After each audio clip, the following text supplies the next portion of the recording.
Well, what's up, guys? Sam Dog, the infamous 253, coming at you guys with Dallas Stewart. Just wanted to wait for Red Zone to wrap up. Seahawks game wrapped up a little while ago. Seahawks are now 7-5, and this year we went perfect at SoFi Stadium, finishing 2-0 there because of the win against the Chargers. And now Seahawks take care of it, getting it done against the Los Angeles Rams, 27-23. Closer than what we were hoping for against an injury-riddled Rams team, but somehow still managed to pull it out, and definitely a lot of concerns, especially now with a bunch of our running backs being injured. Yeah, that was a bad sign. The running backs getting injured.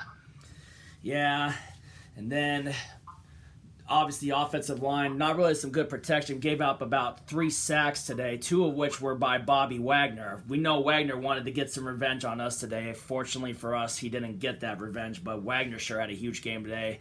Had 5 tackles, 2 of which were sacks, and 1 of which was a crazy interception, which the running back Tony Jones, our running back that we had in there because of Walker and DJ Dallas getting hurt. Granted, Dallas came back in the game for a little bit too, but Tony Jones just lost a little control, and just that was a lot of negatives, and there were some negatives in the game. Defense is still, granted the 4 sacks we got in the game, though, defense still gives up. The run defense is still the biggest problem for us. Yeah, especially on that first drive.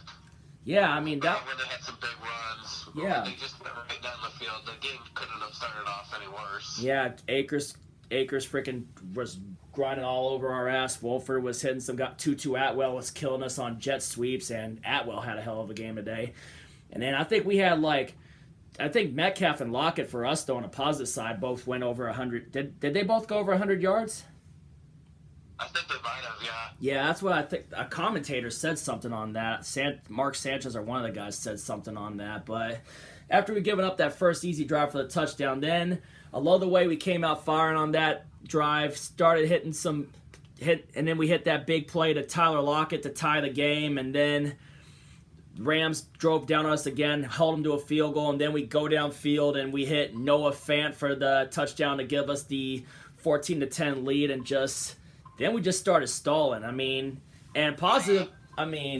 it was great seeing Tariq Woolen get the interception in the game, too. It just sucks that we couldn't freaking go down and just cash it in, though. So, like we said, it was a rough day for our offensive line, too. Even though the Rams didn't have Donald or a bunch of their other stars out there. Granted, they still had Leonard Floyd. They had Bobby Wagner. They had Jalen Ramsey out there, too.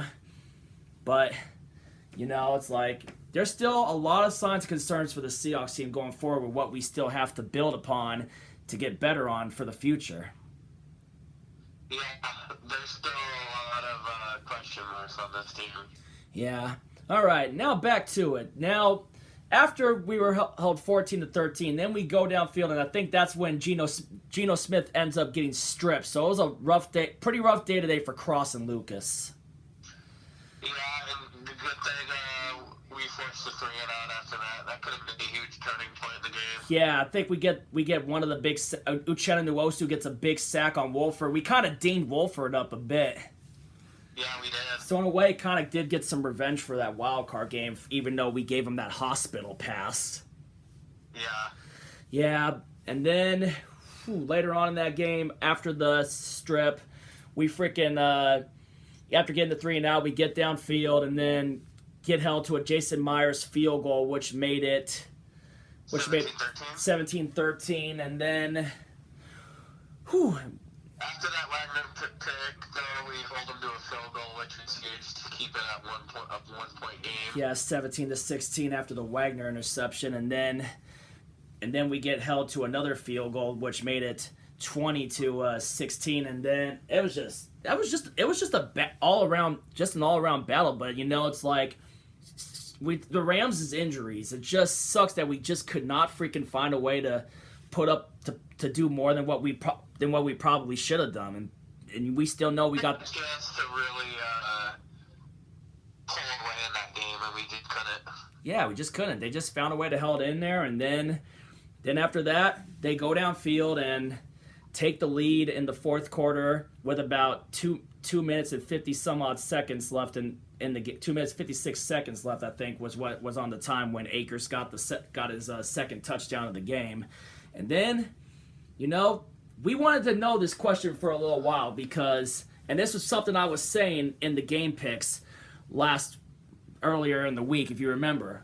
And this is probably why I'm giving him the game ball, because I wanted to see in crunch time when it mattered the most, could Geno Smith actually lead a come from behind drive to win it from behind?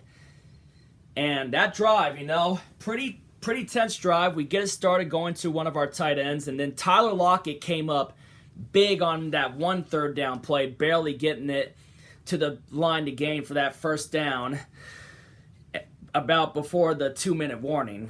I think it might have been before the 2-minute warning where we got that huge Lockett first down. Yeah, a 3rd and 10, that was big. Yeah. I don't know if we were in field goal range yet. Yeah, and then we get another big play to I can't remember who got one of the other. I think Tony Jones had a nice little run, or it might have been DJ Dallas, and then we get like one of the plays where I thought we were going to get intercepted. Thankfully, we got that freaking illegal contact penalty on Jalen Ramsey. Yeah. I think that was the one that might have been before the 2-minute warning. I can't remember, but got a big penalty on that, kept our drive alive, and then when it mattered, and then the best part of it, which was a game-winning pass, DK Metcalf beats Jalen Ramsey to win the game. That was my favorite part of the game, seeing DK Metcalf finally get a touchdown in SoFi, but he did it on Jalen Ramsey to win the game, to give us the 27-23 lead with wasn't it about 51 seconds or 36 seconds left in the fourth quarter? Yeah, like 36 seconds left. Yeah, that play to Metcalf up the middle and Metcalf beating Ramsey, that was everything I'd hoped for to see in that. For if we were to win that game, to see Metcalf beat Ramsey to win the game. And Geno just put it... Metcalf let the best of his emotions get the better of him when he got a personal foul penalty. Yeah. Whew. Exactly on that one, man. So a huge win. It's a big win. That would have been another inexcusable loss. Yeah, especially to an injury-riddled Rams team, the way that they've had, with basically they have nothing to fight for now. We pretty much daggered any hope of them trying to go back. Granted, they had no hopes at all. Yeah, injury season has just been... They're now paying for their deal with the devil to get that Super Bowl.